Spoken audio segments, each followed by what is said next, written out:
Welcome to Let Me Fix This. Enjoy the video. You'll start by confirming compatibility and powering up the controller. Make sure your Mac is updated to at least Mac OS 11 because newer Bluetooth profiles improve performance.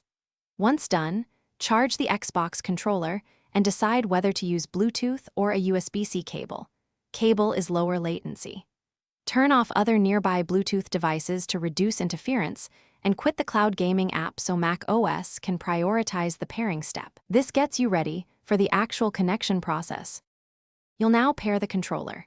If using Bluetooth, press and hold the small pair button on the controller until the Xbox light flashes quickly, then open Mac System Settings Bluetooth and select the controller. If using a USB cable, plug it in and allow Mac OS to enumerate the device. The controller shows as an input. After pairing, make sure the controller appears under Devices and test with a button press. Also, set input or gamepad mapping in your cloud gaming client so controls register. You're at the finish line.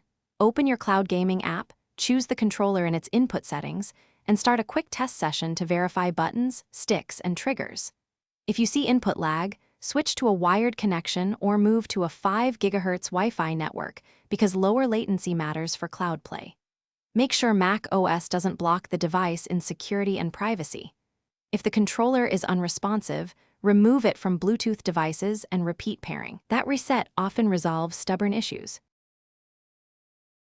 Thanks for watching. If you found this helpful, don't forget to like and subscribe.